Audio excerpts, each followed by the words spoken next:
bismillaahi raxmaani raxiim subaxnimo wanaagsan dhegaystayaal ku soo dhowaada qodobada wararka raadiyaha kulmiye wararka aynu idiin haynana waxaa ugu daroon siyaasiga cabdiraxmaan cabdishakuur oo laga sii daayey xabsi ay maamulaan nabad sugidda soomaaliya maxkamadda gobolka banaadir oo mar kale maanta la horgeynaya siyaasi cabdiraxmaan cabdishakuur xildhibaanno ka tirsan golaha shacabka oo sheegay in mooshin xilka qaadis ah ay ka wadaan madaxweynaha soomaaliya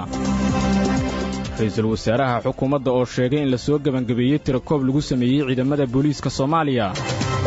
waddada xidhiidhisa jawhar iyo beledweyn oo qarka u saaran inay xidhanto kadib markii ay go'doomiyeen dagaalamayaal ka tirsan al-shabaab faahfaahinno ka soo baxaya weerar al-shabaab ay xalay ku qaadeen degmada afgooye iyo deegaanno kale oo ka tirsan shabeellada hoose iyo baarlamaanka dalka yugandha oo laalay sharci xadidaya da'da madaxweynaha dalkaasi hormuud telecom u doono adeeg isgaarsiineed oo casri ah. hormuud telecom u doono internet xawaarihiisu sarreeyo adna qaado hormuud saaxiibkaana u qaad. mar kale ismaqal habboon dhammaan dadkana maqlayo halkani waa KNN Muqdisho Soomaaliya waana subax khamiisa taariikhduna ay ku baagan tahay 21 bisha Diseembar sanadka 2017 waxaad si toos ah inooga maqlaysiin dhageystayaal muujada idaacadda kulmiye 88 MHz sidoo kale live ayaad inooga maqlaysiin aaladda Facebook qodobada wararka aad maqasheen oo dhameystiran subaxnimadan waxaa la diyaara wariyaheena Xafsa Khaliif Cumar ومعدسنتها شعيب محمد علي بسم الله الرحمن الرحيم dhageystayaal ku soo dhawaada qodobada warka aad maqasheen oo faahfaahsan siyaasiga Cabdiraxmaan Cabdishakuur ayaa laga sii daayay xabsi ay maamulaan nabad sugidda Soomaaliya dhanka kalena maxkamadda gobolka Banaadir ayaa maanta oo khamiis ah la horgeynaya siyaasi Cabdiraxmaan Cabdishakuur sida warkan uu ku faahfaahinayo Cabdiqani Cabdullaahi Ibraahim siyaasiga caanka ah ee Cabdiraxmaan Cabdishakuur warsame oo maalmihii la soo dhaafay ku xirnaa xabsi ay maamulaan hay'adda nabad sugidda iyo sirdoonka qaranka Soomaaliya ayaa xalay laga sii daayay xabsiga sii deynta siyaasi Cabdiraxmaan Cabdishakuur waxaa ka qayb qaatay madaxweynaha Galmudug madaxweynaha Hirshabeelle gudoomiyaha gobolka Banaadir wasiiro xildhibaano iyo odayaasha dhaqanka wararka ayaa intaas ku daraya in Cabdiraxmaan Cabdishakuur lagu sii daayay qaab damaanad ah iyadoo sii deynta Cabdiraxmaan Cabdishakuur ay timid wada hadallo muddo dheer qaatay kadib madaxweynaha maamulka Galmudug Axmed Ducaale Geelle Xaaf oo saaka la hadlay idaacadda kulmiye ayaa waxa uu sheegay in ay tahay sii deynta Cabdiraxmaan Cabdishakuur mid ay in badan ka shaqeeyeen isla markaana damiin ah waa ku guuraysanaa arrinta waa soo daynay xalay oo soo baxay muddaan ka shaqaynaynay waa ku guulaysanay inaan damaanad ahaan ku soo saarnaa way dhamaad hawsha ninka waa soo baxay waxaasna waa la iska warsan doonaa markii hadda la xasilo waa kaliya noogu dareyn waxay ahayd adugu dadkii dhintay iyo waxaa ayagiina waa aad baan ugu dadaalaynaa in iyagana wax laga qabto sidoo kale gudoomiyaha xisbiga mucaaradka ee wadajir Kamaal Daahir Guutaale ayaa waxa uu sheegay in maanta oo khamiisa siyaasiga Cabdiraxmaan la horgeyn doono maxkamadda gobolka Banaadir ayay furmaysaa uu tegi doonaan waxaan ku rajaweynayaa in bari ahaantiisa maxkamadda laga hor caday doono intaasaan ilaa hadda sharcigu wuxuu qabaa yani qofka haddii uu leeyahay qof yaqaana isagaa isdamiino kara isagaa kalsooni qaba Cabdiraxmaan nin meel u socday ma ahan in dalka ka safrayna ma ahan maadaama uu nin sharci yaqaana yahay sharcigana u banaynayo inuu isaga isdamiinto sidaas ayuu banaan ku joogaa gudoomiyaha gobolka Banaadir ahna duqa Muqdisho Taabid Cabdi Maxamed oo kamid ahaa mas'uuliyiintii ka shaqeysay sii deynta siyaasiga ayaa u mahad celiyay intii kala shaqeysay in Cabdiraxmaan Cabdishakuur uu xurriyadiisa dib u helay marka ballankii anaga ku soconay waana soo dhameystirnay waxaa hadda nala socda sidoo kale abukaati ama looyarkii walaalkii Cabdiraxmaan Cabdishakuur nala socda abukaati tahliil uu nala socdaa oo isagana caawa nala joogay marka waxaan rabaa inaan u mahad celiyo qof walba oo meeshaan jooga iyo inta naga maqan oo kaalinta weyn ka qaadatay iyo runtii inaan u mahad celiyo sabarka iyo dulqaadka duubabka oo intaan noo fadhiyey ayadoo saacadan ay waqti dambe tahay rabo inaan kaga mahad celiyo marka mar labaad iyo mar saddexaad waxaan leenahay waa mahadsantihiin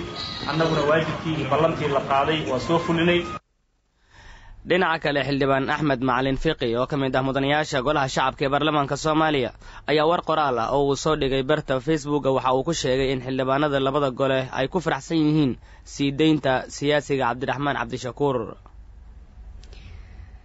xildhibaano ka tirsan golaha shacabka ayaa sheegay in mooshin xilka qaadis ah ay ka wadaan madaxweynaha Soomaaliya.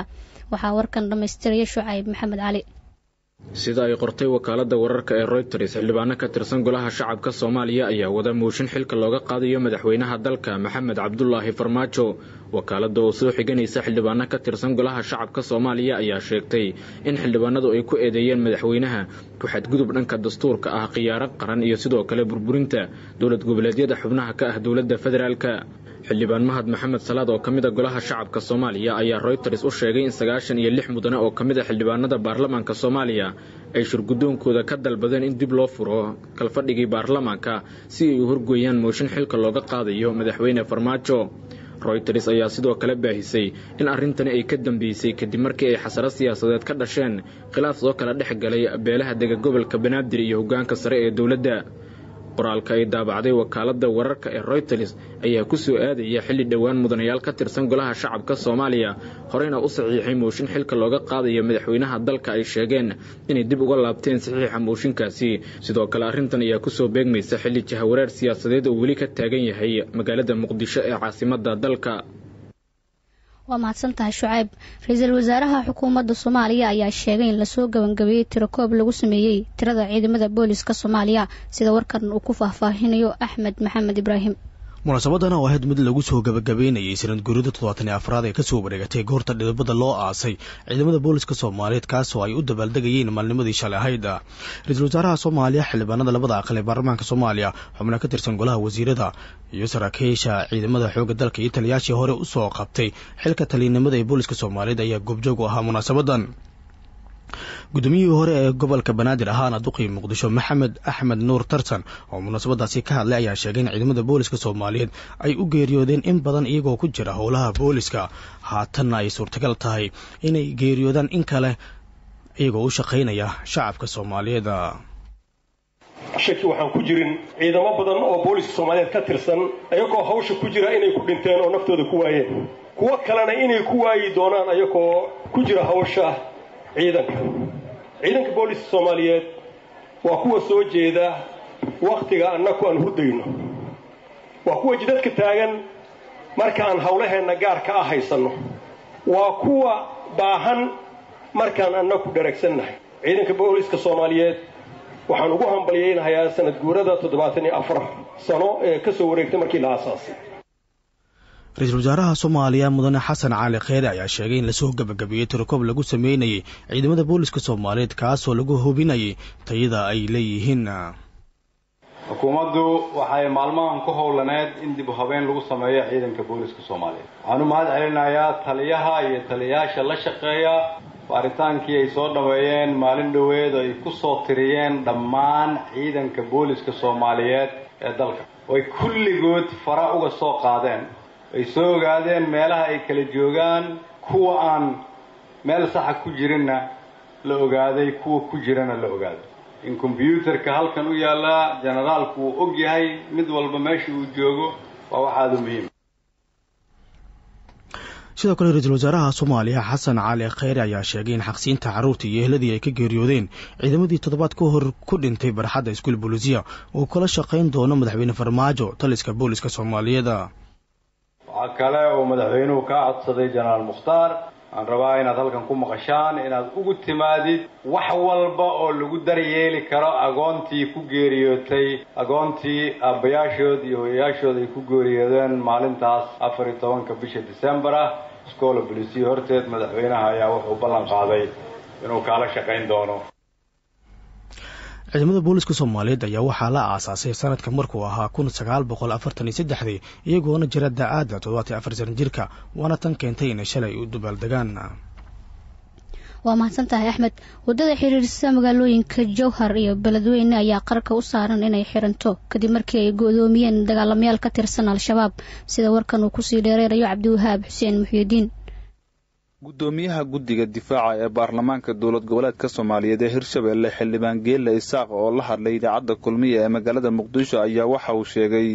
in dagaalamayaal ka tirsan ururka Al-Shabaab oo ka cararay duqeymaha diyaaradaha Mareykanka ay ka fulinayaan gobolada Shabeellaha Hoose iyo Shabeellaha Dhexe ay go'doomiyeen wadada isku xirta Jowhar iyo Beledweyne iyo sidoo kale wadooyin kale oo soo gala magaalada Beledweyne ee xarunta gobolka Hiiraan. Horta waxa waaye maamulka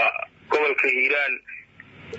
waxa galay saxadkii duqeyntii ka cararay Shabeellaha Hoose iyo Shabeellaha Dhexe ka cararay ayaa waxa galay buuraleyda u dhaxeeyo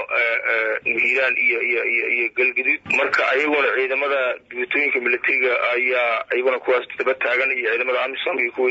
walaalaha Djibouti Shabeellada Dhexana hadii Ilaahay yiraahdo maalmo dhow ayaguna waa lagu tilaabsan doonaa magaalada Bulburg awalba go'oonadba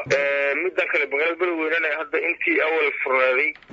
way furan tahay oo hadda waxa degmada Matabaana wala aadi kara degmada Maxaasna wala aadi kara waa isku furan yihiin laakiin waxa jiro qolo ugaarsata oo farxad oo ka carartay halkaan oo malaanka duqeynta ka carartay meelaha gasha jirto ayaguna dii la yiraahdo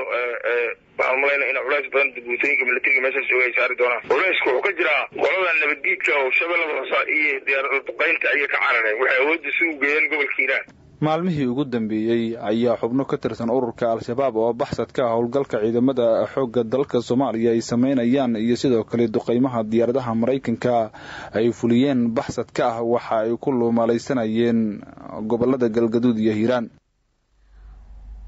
waxaa faahfaahin ay ka soo baxaysaa weerar Al-Shabaab ay xalay ku qaadeen degmada Afgooye ee deegaano ka tirsan gobolka Shabeellaha Hoose wariyaheena noogu soo warama gobolka Shabeellaha Hoose Saciid Ra'iis Cali ayaa warsoo saarkeena saakay uga waramay.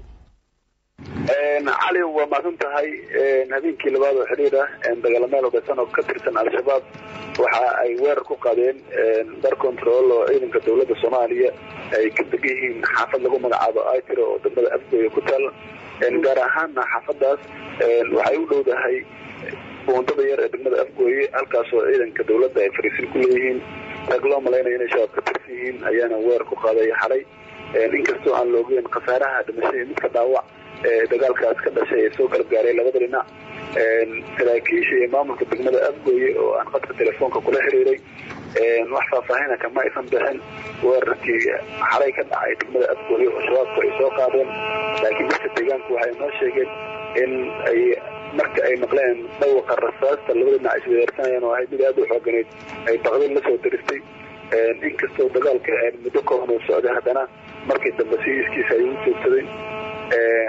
waana habeenkii labaad markii xalay shabaabku weerar ku soo qaadayeen degmada Afgooye gaar ahaan boondada yar habeen hore markii shabaabku weerar ku soo qaadayeen degmada Afgooye weerarkaas waxa uu ku bilowday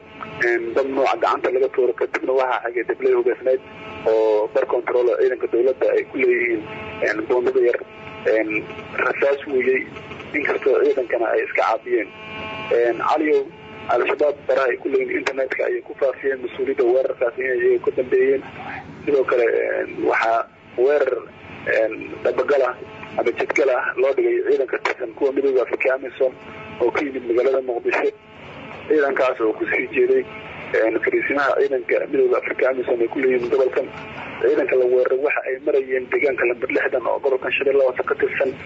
weerar jidgal ah ay shabaabku u dhigeen inkastoo markii dambe weerarku isku bedelay mid foolkafo oo aad u xoog badan la isku adeegsado hubka noocyadiisa kala duwan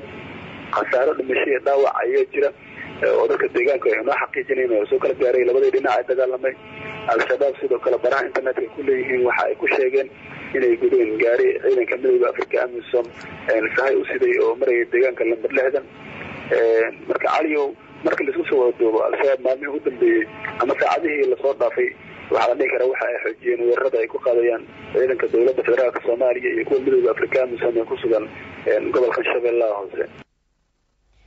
halka warkaas uu idinkaga imaanayo waa idaacadda kulmiye ee magaalada Muqdisho warka dibadda ayaa inoo soo socda balse markan